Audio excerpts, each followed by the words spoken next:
जब रजिया के 2-3 बच्चे होकर मर गए और उम्र ढल चली, तो रामू का प्रेम उससे कुछ कम होने लगा और दूसरे ब्याह की धुन सवार हुई।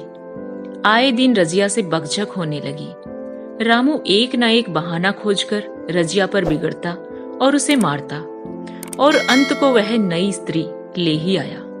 इसका नाम था दासी। चंपई रंग था, बड़ी बड़ी आंखें, जवानी की उम्र। पीली कुशांगी रजिया भला इस नवयौवना के सामने क्या जचती। फिर भी वह जाते हुए स्वामित्व को जितने दिन हो सके अधिकार में रखना चाहती थी।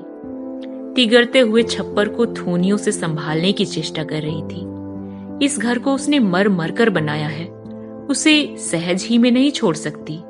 वह इतनी बेसमझ नहीं है कि घर छोड़कर चली जाए और दासी राज करे। एक दिन रजिया ने रामू से कहा, मेरे पास साड़ी नहीं है, जाकर ला दो।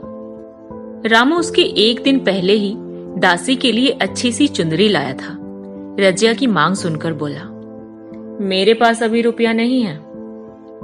रजिया को साड़ी की उतनी चाह न थी जितनी रामू और दसिया के आनंद में विघ्न डालने की। बोली, रुपए नहीं थे तो कल अपनी चहेती के लिए चुंदरी क्यों साड़ियां ले आते, तो एक मेरे काम ना आ जाती। रामू ने स्वेच्छा भाव से कहा, मेरी इच्छा, जो चाहे करूंगा, तू बोलने वाली कौन होती है। अभी उसके खेलने खाने के दिन है, तू चाहती है उसे अभी से नोन तेल की चिंता दूं, ये मुझसे ना होगा। तुझे ओढ़ने पहनने की साध है तो काम कर, भगवान ने क्या हाथ पैर नहीं दिए। पहले तो घड़ी रात भर उठकर काम धंधे में लग जाती थी, अब उसकी डाह में पहर दिन तक पड़ी रहती है, तो रुपए क्या आकाश से गिरेंगे। मैं तेरे लिए अपनी जान थोड़े ही दे दूंगा। रजिया ने कहा, तो क्या मैं उसकी लौंडी हूं कि वह रानी की तरह पड़ी रहे और मैं घर का सारा काम करती रहूं। इतने दिनों छाती फाड़कर काम किया, उसका यह फल मिला, तो अब मेरी बला जाती है काम करने। मैं जैसे रखूंगा वैसे ही तुझे रहना पड़ेगा। मेरी इच्छा होगी रहूंगी, नहीं अलग हो जाऊंगी। जो तेरी इच्छा होकर, मेरा गला छोड़। अच्छी बात है, आज से तेरा गला छोड़ती हूं, समझ लूंगी विधवा हो गई। रामू दिल में तो इतना समझता था कि यह गृहस्थी रजिया की जोड़ी हुई है, चाहे उसके रूप में उसके लोचन विलास के लिए आकर्षण न हो। संभव था कुछ देर के बाद वह जाकर रजिया को मना लेता, पर दासी भी कूटनीति में कुशल थी। उसने नम्र लोहे पर चोटें जमाना शुरू की। बोली, आज देवी जी किस बात पर बिगड़ रही थी।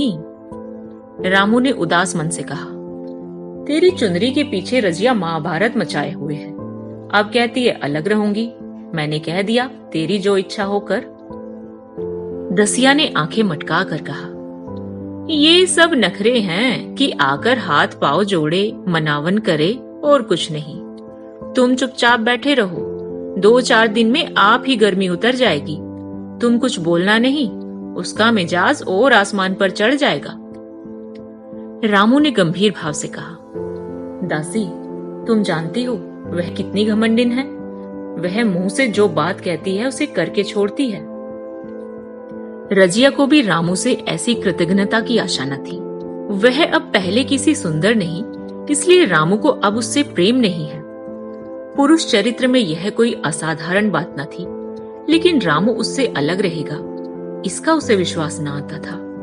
यह घर उसी ने पैसा पैसा करके जोड़ा है, गृहस्थी भी उसी की जोड़ी हुई है, अनाज का लेन देन उसी ने शुरू किया। इस घर में आकर उसने कौन कौन से कष्ट नहीं झेले। इसीलिए तो कि पोरुख थक जाने पर एक टुकड़ा चैन से खा पाएगी और पड़ी रहेगी। और आज वह इतनी निर्दयता से दूध की मक्खी की तरह निकाल कर फेंक दी गई। रामू ने इतना भी नहीं कहा कि तू अलग नहीं रह पाएगी, मैं खुद मर जाऊंगा या तुझे मार डालूंगा, पर तुझे अलग ना होने दूंगा। तुझसे मेरा ब्याह हुआ है, हंसी ठट्ठा नहीं है। तो जब रामू को उसकी परवाह नहीं है, तो वह रामू की परवाह क्यों करे। क्या सभी स्त्रियों के पुरुष बैठे होते हैं, सभी के माँ बाप बेटे पोते होते हैं। आज उसके लड़के जीते होते तो मजाल थी कि यह नई स्त्री ले आता और मेरी यह दी करता। इस निर्दयी को मेरे ऊपर इतनी भी दया न आई। नारी हृदय की सारी परवशता इस अत्याचार से विद्रोह करने लगी। वही आग जो मोटी लकड़ी को स्पर्श भी नहीं करती, फूस को जलाकर भस्म कर देती है। दूसरे दिन रजिया एक दूसरे गांव में चली गई। उसने अपने साथ कुछ न लिया। जो साड़ी उसकी देह पर थी वही उसकी सारी संपत्ति थी। विधाता ने उसके बालकों को पहले ही छीन लिया था, आज घर भी छीन लिया। रामू उस समय दासी के साथ बैठा हुआ आमोद विनोद कर रहा था। रजिया को जाते देखकर शायद वह समझ न सका कि वह चली जा रही है। रजिया ने यही समझा, इस तरह चोरों की भांति वह भी न जाना चाहती थी। वह दासी को, उसके पति को और सारे गांव को दिखा देना चाहती थी कि वह इस घर से धेले की भी चीज नहीं ले जा रही। गांव वालों की दृष्टि में रामू का अपमान करना ही उसका लक्ष्य था। उसके चुपचाप चले जाने से तो कुछ भी ना होगा। रामू उल्टा सबसे कहेगा, रजिया घर की सारी संपदा उठा ले गई। उसने रामू को पुकार कर कहा, संभालो अपना घर, मैं जाती हूं। तुम्हारे घर की कोई भी चीज अपने साथ नहीं ले जाती। रामू एक क्षण के लिए कर्तव्य भ्रष्ट हो गया। क्या कहे, उसकी समझ में नहीं आया। उसे आशा न थी कि वह यूं जाएगी। उसने सोचा था जब वह घर ढोकर ले जाने लगेगी तब वह गांव वालों को दिखाकर उनकी सहानुभूति प्राप्त करेगा। पर अब क्या करे? दसिया बोली, जाकर गांव भर में ढिंडोरा पीट आओ, यहाँ किसी का डर नहीं है। तू अपने घर से लेकर ही क्या आई थी जो कुछ लेकर जाएगी? रजिया ने उसके मुंह न लगकर रामू ही से कहा, सुनते हो अपनी चहेती की बातें, फिर भी मुंह नहीं खुलता। मैं तो जाती हूँ, लेकिन दस्सो रानी, तुम भी बहुत दिन राज न करोगी। ईश्वर के दरबार में अन्याय नहीं फलता, वह बड़े बड़े घमंडियों का घमंड चूर कर देता है। दसिया ठट्ठा मार कर हंसी, पर रामू ने सिर झुका लिया। रजिया चली गई।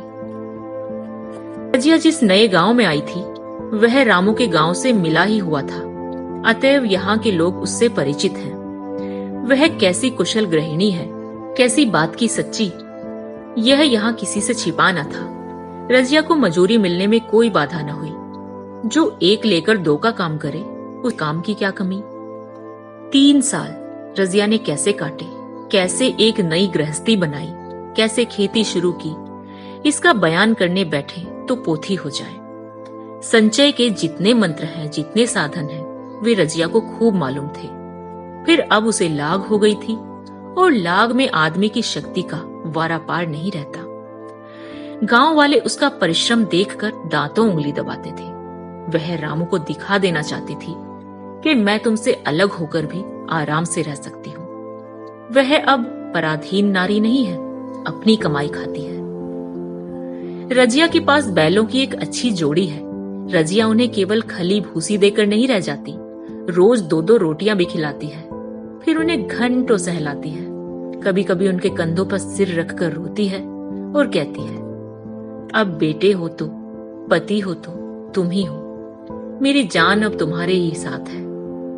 दोनों बैल शायद रजिया की भाषा और भाव समझते हैं। वे मनुष्य नहीं, बैल हैं।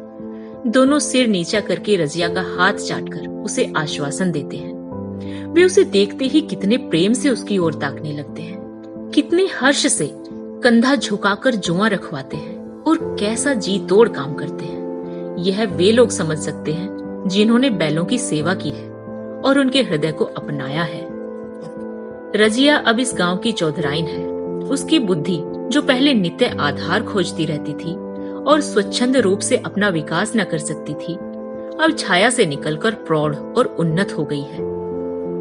एक दिन रजिया घर लौटी तो एक आदमी ने कहा, तुमने नहीं सुना चौधराइन, रामू तो बीमार है, सुना 10 लंघन हो गए हैं।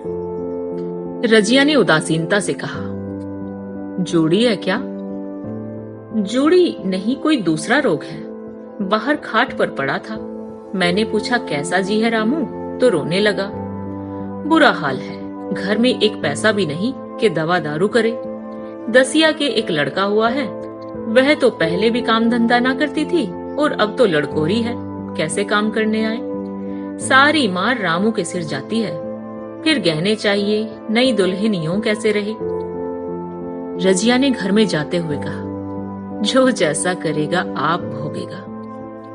लेकिन अंदर उसका जी न लगा। वह एक क्षण में फिर बाहर आई। शायद उस आदमी से कुछ पूछना चाहती थी और इस अंदाज से पूछना चाहती थी मानो उससे कुछ परवाह नहीं है। पर वह आदमी चला गया था।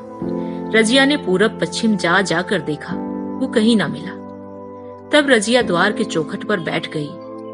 उसे वे शब्द याद आए जो उसने 3 साल पहले रामू के घर से चलते समय कहे थे। उस वक्त जलन में उसने वह शाप दिया था। अब वह जलन न थी। समय ने उसे बहुत कुछ शांत कर दिया था। रामू और दासी की हीनावस्था अब ईर्ष्या के योग्य नहीं, दया के योग्य थी। उसने सोचा, रामू को 10 लंघन हो गए हैं तो अवश्य ही उसकी दशा अच्छी न होगी। कुछ ऐसा मोटा ताजा तो पहले भी न था।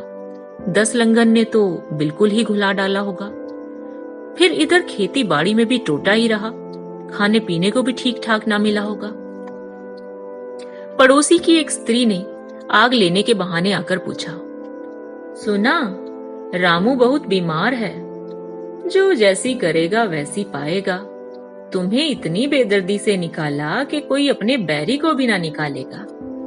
रजिया ने टोका, नहीं दीदी, ऐसी बात न थी। वे तो बेचारे कुछ बोले ही नहीं। मैं चली तो सिर झुका लिया। दसिया के कहने में आकर वह चाहे जो कुछ कर बैठे हों, यूं मुझे कभी कुछ नहीं कहा।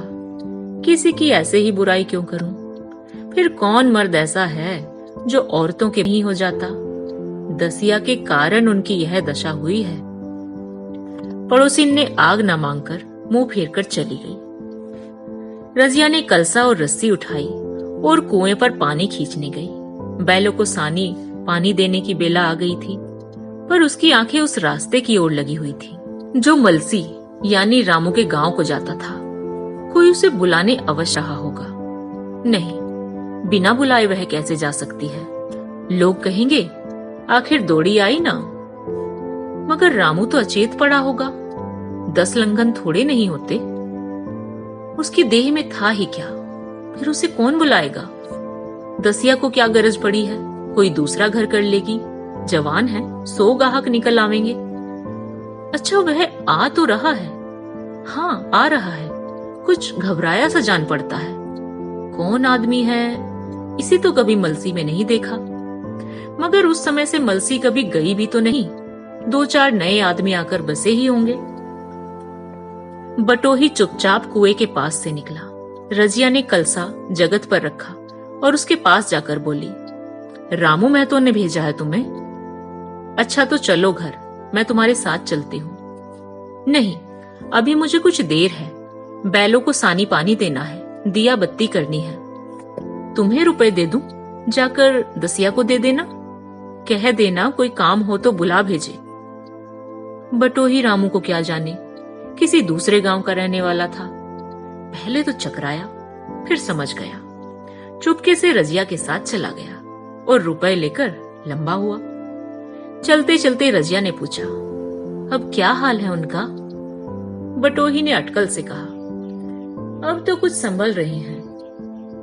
दसिया बहुत रोध हो तो नहीं रही? नहीं, रोती तो नहीं थी। हाँ, वह क्यों रोएगी? मालूम होगा पीछे। बटोही चला गया तो रजिया ने बैलों को सानी पानी किया, पर मन रामू ही की ओर लगा हुआ था। स्नेह स्मृतियां छोटी छोटी तारिकाओं की भांति मन में उदित होती जाती थी। एक बार जब वह बीमार पड़ी थी, वह बात याद आ गई। 10 साल हो गए। वह कैसे रात दिन उसके सिरहाने बैठा रहता था, खाना पीना तक भूल गया था। उसके मन में आया, क्यों न चलकर देख ही आए। कोई क्या कहेगा? किसका मुंह है जो कुछ कहे? चोरी करने नहीं जा रही हूँ। उस आदमी के पास जा रही हूँ जिसके साथ 15-20 साल रही हूँ। दसिया नाक सिकोड़ेगी, पर मुझे उससे क्या मतलब। रजिया ने किवाड़ बंद किए, घर मजूर को सहेजा और रामू को देखने चली, कांपती, झिझकती, क्षमा का दान लिए हुए। रामू को थोड़े ही दिनों में मालूम हो गया था कि उसके घर की आत्मा निकल गई और वह चाहे जितना जोर करे, कितना ही सिर खपाए, उसमें स्फूर्ति नहीं आती। दासी सुंदरी थी, शौकीन थी, फूहड़ थी।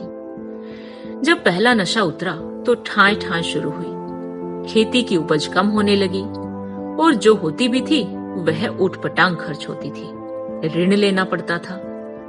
इसी चिंता और शोक में उसका स्वास्थ्य बिगड़ने लगा। शुरू में कुछ परवाह न की, परवाह करके करता ही क्या, घर में पैसे न थे।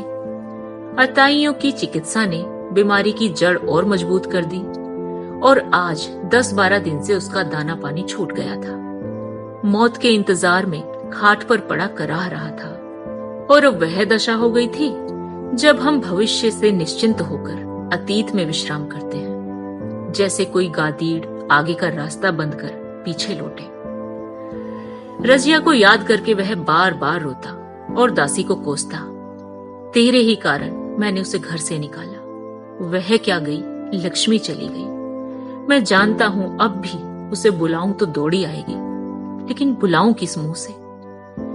एक बार वह आ जाती और उससे अपने अपराध क्षमा करा लेता तो फिर मैं खुशी से मरता, और लालसा नहीं है। सहसा रजिया ने आकर उसके माथे पर हाथते हुए पूछा, कैसा जी है तुम्हारा? मुझे तो आज ही हाल मिला। रामू ने सजल नेत्रों से उसे देखा पर कुछ कह ना सका। दोनों हाथ जोड़कर उसे प्रणाम किया, पर हाथ जुड़े ही रह गए और आंखें उलट गईं। लाश घर में पड़ी थी। रजिया रोती, दसिया चिंतित थी। घर में रुपए का नाम नहीं। लकड़ी तो चाहिए ही, खाने वाले भी जलपान करेंगे ही। कफन के बगैर लाश उठेगी कैसे? 10 से कम का खर्च न था। यहाँ घर में 10 पैसे भी नहीं है। डर रही थी कि आज गहन आफत आई। ऐसी कीमती भारी गहने ही कौन थे? किसान की बिसात ही क्या? 2-3 नग बेचने से 10 मिल जाएंगे, और हो ही क्या सकता है। उसने चौधरी के लड़के को बुलाकर कहा, देवर जी, यह बेड़ा कैसे पार लगे? गांव में कोई धीले का भी विश्वास करने वाला नहीं। मेरे गहने हैं, चौधरी से कहो इन्हें गिरोह रखकर आज का काम चलाए, फिर भगवान मालिक। रजिया से क्यों नहीं मांग लेती? सहसा रजिया आंखें पोंछती हुई आ निकली, कान में भनक पड़ी। पूछा, क्या है जोखू, क्या सलाह कर रहे हो? अब मिट्टी उठाओगे कि सलाह की बेला है? हाँ, उसी का सरंजाम रहा हूं। रुपए पैसे तो यहाँ होंगे नहीं, बीमारी में खर्च हो गए होंगे। इस बेचारी को तो बीच मझधार में लाकर छोड़ दिया। तुम लपक कर उस घर चले जाओ भैया, कौन दूर है? कुंजी लेते जाओ। मजदूर से कहना भंडार से 50 रुपए निकाल कर दे दे। कहना ऊपर की पटरी पर रखे हैं। वह तो कुंजी लेकर उधर गया। इधर दसिया रजिया के पैर पर रोने लगी। बहनापे के ये शब्द उसके हृदय में बैठ गए। उसने देखा रजिया में कितनी दया, कितनी क्षमा है। रजिया ने उसे छाती से लगाकर कहा, क्यों रोती है बहन? वो चला गया, मैं तो हूं। किसी बात की चिंता न कर। इसी घर में हम और तुम दोनों उसके नाम पर बैठेंगी। मैं वहां भी देखूंगी, यहां भी देखूंगी। धाप भर की बात ही क्या। कोई तुमसे गहने पाते मांगे तो मत देना। दसिया का जी होता था कि सिर पटक पटक कर मर जाए। इसे उसने कितना जलाया, कितना रुलाया और घर से निकाल कर छोड़ा। रजिया ने पूछा, जिस जिसके रुपए हों सूरत करके मुझे बता देना। मैं झगड़ा नहीं रखना चाहती। बच्चा दुबला क्यों हो रहा है? दसिया बोली, मेरा दूध नहीं होता। गाय जो तुम छोड़ गई थी वह मर गई, दूध नहीं पाता। राम राम, बेचारा मुरझा गया है। मैं कल ही गाय लाऊंगी। सभी गृहस्थी यहाँ उठा ली। वहां क्या रखा है? लाश उठी। रजिया उसके साथ गई। दाह कर्म किया। भोज हुआ। कोई 200 रुपए खर्च हो गए। किसी से मांगने न पड़े। दसिया के जौहर भी इस त्याग की आंच में निकल आए। विलासिनी सेवा की मूर्ति बन गई। आज रामू को मरे 7 साल हुए हैं। रजिया घर संभाले हुए है। दसिया को वह सौत नहीं, बेटी समझती है। पहले उसे पहनाकर तब आप पहनती है, उसे खिलाकर तब खाती है। जोखू पढ़ने जाता है। उसकी सगाई की बातचीत पक्की हो गई। इस जाति में बचपन में ही ब्याह हो जाता है। दसिया ने कहा, बहन, गहने बनवाकर क्या करोगी? मेरे गहने तो धरे ही हैं। रजिया बोली, नहीं री, उसके लिए नए गहने बनवाऊंगी। अभी तो मेरा हाथ चलता है, जब थक जाऊं तो जो चाहे करना। तेरे अभी ओढ़ने पहनने के दिन हैं, तू अपने गहने रहने दे। नाइन ठकुर सुहाती करके बोली, आज जोखू के आप होते तो कुछ और ही बात होती। रजिया ने कहा, वे नहीं हैं तो मैं तो हूं, वे जितना करते मैं उसका दूना करूंगी। जब मैं मर जाऊं तब कहना जोखू का बाप नहीं है। ब्याह के दिन दसिया को रोते देखकर रजिया ने कहा, बहू तुम क्यों रोती हो? अभी तो मैं जीती हूँ। घर तुम्हारा है, जैसे चाहे रहो। मुझे एक रोटी दे दो बस, और मुझे क्या करना है? मेरा आदमी मर गया, तुम्हारा तो अभी जीता है। दसिया ने उसकी गोद में सिर रख दिया और खूब रोई। जीजी, तुम मेरी माता हो, तुम ना होती तो मैं किसके द्वार पर खड़ी होती? घर में तो चूहे लौटते थे, उनके राज में तो मुझे दुख ही दुख उठाने पड़े। सुहाग का सुख तो मुझे तुम्हारे राज में मिला। मैं दुख से नहीं रोती, रोती हूँ भगवान की दया पर कि कहां मैं और कहां यह खुशहाली। रजिया मुस्कुराकर रो दी।